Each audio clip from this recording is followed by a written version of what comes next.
Assalamualaikum warahmatullahi wabarakatuh. Perkenalkan, nama saya Alfa Afriani. Di sini saya sebagai moderator dari kelompok 3 yang akan membahas tentang berpikir tingkat tinggi.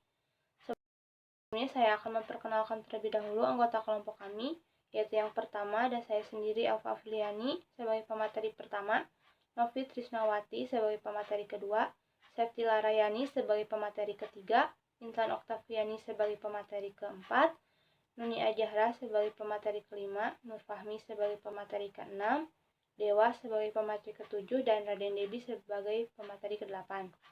Untuk mengefisiensikan waktu, langsung saja ke pemaparan materi yang pertama, yaitu tentang konsep berpikir tingkat tinggi. Proses berpikir merupakan suatu proses yang dilakukan oleh seseorang yang dilakukan ketika ia menghadapi suatu permasalahan. Proses berpikir dimulai dengan pemahaman terhadap permasalahan yang dihadapi. Pada saat seseorang menghadapi persoalan, pertama-tama ia melibatkan proses sensasi, yaitu menangkap tulisan, gambar, atau suara. Selanjutnya, ia mengalami proses persepsi, yaitu membaca, mendengar, dan memahami apa yang diminta dalam persoalan tersebut. Selanjutnya, ia melatih kemampuan berpikir tingkat tinggi pada siswa sekolah dasar.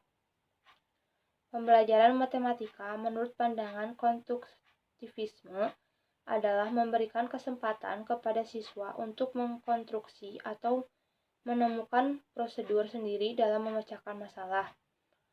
Ketika siswa memberikan jawaban, guru mencoba untuk tidak mengatakan jawabannya benar atau salah, namun guru harus mendorong siswa untuk setuju atau tidak setuju kepada ide seseorang dan saling bertukar pendapat sampai menemukan persetujuan yang masuk akal. Tujuan dari belajar matematika selain mendapat pengetahuan juga melatih kemampuan berpikir siswa, mengiring siswa agar memiliki keterampilan berpikir tingkat tinggi tidaklah semudah membalikkan telapak tangan, perlu proses dan ketelatenan guru dalam membimbingnya. Selanjutnya, saya akan memaparkan mengenai masalah pembelajaran matematika.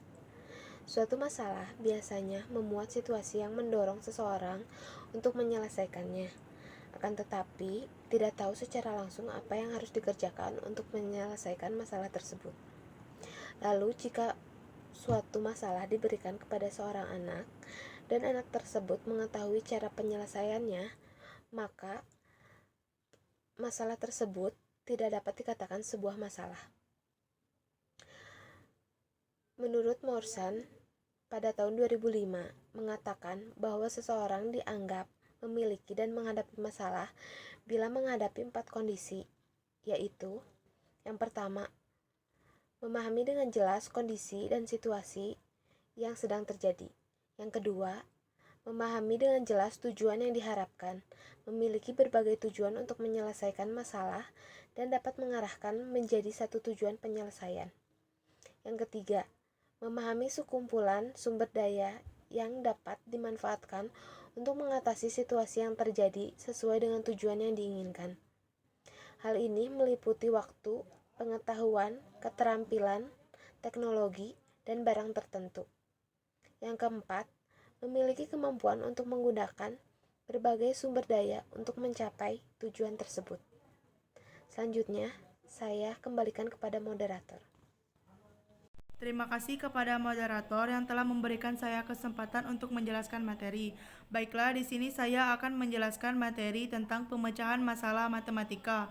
Menurut Gues et al. tahun 2000, seseorang dianggap sebagai pemecah masalah yang baik jika ia mampu memperlihatkan kemampuan memecahkan masalah yang dihadapi dengan memilih dan menggunakan berbagai alternatif strategi sehingga mampu mengatasi masalah tersebut.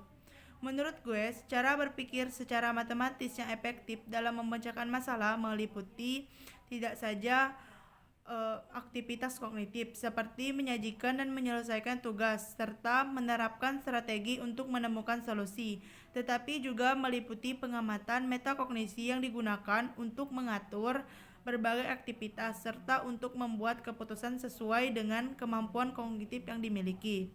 Selanjutnya yaitu konsep pemecahan masalah. Mengajar memecahkan masalah adalah mengajar bagaimana siswa memecahkan suatu persoalan, misalkan memecahkan soal-soal matematika. Sedangkan strategi pembelajaran pemecahan masalah adalah teknik untuk pemecahan masalah. Perbedaannya terdapat pada kedudukan pemecahan masalah, apakah sebagai konten atau isi pelajaran atau sebagai strategi. Mungkin itu saja yang bisa saya sampaikan. Saya kembalikan ke moderator. Terima kasih kepada moderator yang telah mengizinkan saya untuk memaparkan materi. Selanjutnya di sini ada materi pembelajaran pemecahan masalah yang efektif.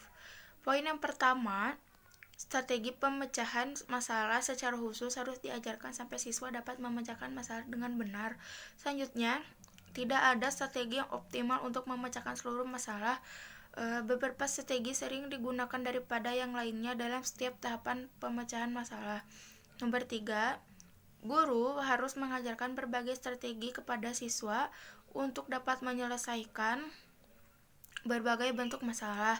Siswa harus dilatih menggunakan suatu strategi untuk berbagai jenis soal, untuk menggunakan beberapa strategi untuk suatu soal. Siswa harus dihadapkan pada masalah dengan cara pemecahan yang belum dikuasainya atau yang tidak biasa. Dan mereka harus didorong untuk mencoba berbagai alternatif pendekatan pemecahan. Yang terakhir, nomor 5, prestasi atau kemampuan siswa dalam memecahkan masalah berhubungan dengan tahap perkembangan siswa. Oleh karena itu, tingkat kesukaran masalah yang diberikan harus sesuai atau patut dengan siswa. Saya kembalikan ke moderator. Terima kasih kepada moderator yang telah memberikan saya kesempatan untuk menyampaikan materi. Kali ini saya akan menyampaikan materi tentang kemampuan berpikir siswa dalam pembelajaran. Kemampuan berpikir tingkat tinggi merupakan suatu kemampuan berpikir yang tidak hanya membutuhkan kemampuan mengingat saja, namun membutuhkan kemampuan lain yang lebih tinggi, seperti kemampuan berpikir kreatif dan kritis. Masalah selanjutnya adalah bagaimana mengajarkan keterampilan berpikir secara eksplisit dan memadukannya dengan materi pembelajaran, khususnya mata pelajaran matematika yang dapat membantu para siswa untuk mengembangkan kemampuan berpikirnya. Selanjutnya, tahap berpikir siswa. Anak belum dapat berpikir hipotesis dan menyelesaikan masalah-masalah abstrak yang pemecahannya berkoordinasi dengan banyak faktor.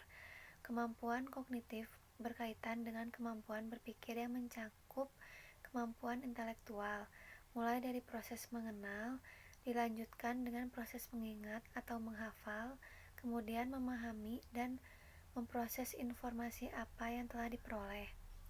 Informasi yang diterima pada saat belajar akan disimpan dalam ranah kognitif, sehingga akan menghasilkan pengetahuan dan keterampilan. Menurut Brunner, menyatakan bahwa belajar akan lebih berhasil jika proses pengajaran diarahkan kepada konsep-konsep dan struktur-struktur yang termuat dalam pokok bahasan yang diajarkan, di samping hubungan yang terkait antar konsep-konsep dan struktur. Sekian dari saya kembalikan ke moderator. Terima kasih kepada moderator yang telah memberikan saya kesempatan untuk menjelaskan materi selanjutnya, yaitu aktivitas pembelajaran matematika. Pembelajaran matematika menurut pandangan konstruktivis adalah memberikan kesempatan kepada siswa untuk mengkonstruksi konsep-konsep atau prinsip-prinsip matematika dengan kemampuan sendiri melalui proses internalisasi, di mana guru dalam hal ini berperan sebagai fasilitator. Menurut pandangan konstruktivis, dalam pembelajaran matematika berorientasi, yaitu yang pertama, pengetahuan dibangun dalam pikiran melalui proses asimilasi atau akomodasi.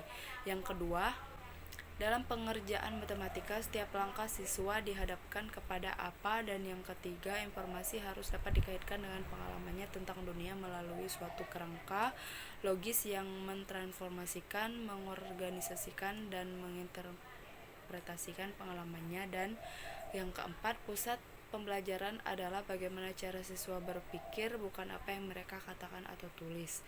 Sekian materi yang bisa saya sampaikan. Selanjutnya saya kembalikan kepada moderator. Assalamualaikum warahmatullahi wabarakatuh. Saya Dewa Rugi dari kelompok 3 ingin menjelaskan tentang tahapan aktivitas yang ditunjukkan siswa. 6 tahapan aktivitas ditunjukkan kemampuan berpikir tingkat tinggi siswa yang terbagi menjadi 6, antara lain yang pertama, menggali informasi, yaitu masalah yang dirumuskan sedemikian rupa sehingga menuntut siswa untuk melakukan investigasi konteks, sebab tidak semua informasi diberikan secara eksplisit. Yang kedua, mengajukan dugaan. Siswa mampu mengajukan dugaan penyelesaian masalah. Beberapa siswa dalam kelompok mengajukan penyelesaian tersebut sesuai dengan apa yang diinginkan.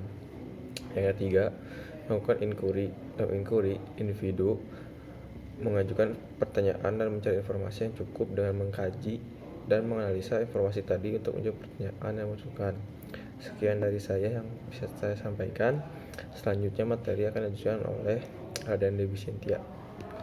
Bila taufiq wal hidayah. Wassalamualaikum warahmatullahi wabarakatuh. Assalamualaikum warahmatullahi wabarakatuh. Perkenalkan, nama saya Raden Dewi Sintia Dinanti. Di sini saya akan menjelaskan materi tentang aktivitas yang dilakukan siswa dalam menyelesaikan masalah. Yang keempat yaitu membuat konjektur. Membuat konjektur ialah suatu pernyataan matematika yang benar yang dihasilkan berdasarkan pengamatan atau eksplorasi percobaan, namun belum dibuktikan kebenarannya secara formal. Suatu bentuk kesimpulan secara umum tetapi tidak formal.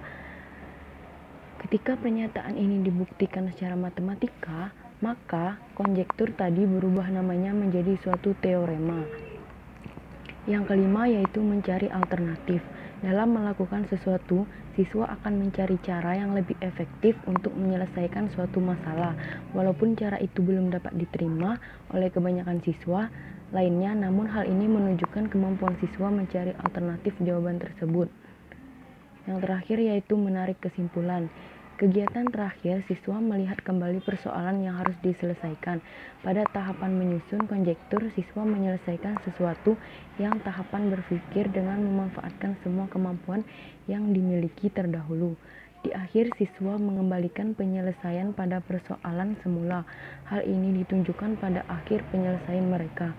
Mungkin itu saja yang bisa saya sampaikan. Lebih dan kurangnya saya mohon maaf. Billahi taufiq wal hidayah. Wassalamualaikum warahmatullahi wabarakatuh. Sekian presentasi dari kelompok 3. Mohon maaf bila ada kesalahan. Wassalamualaikum warahmatullahi wabarakatuh.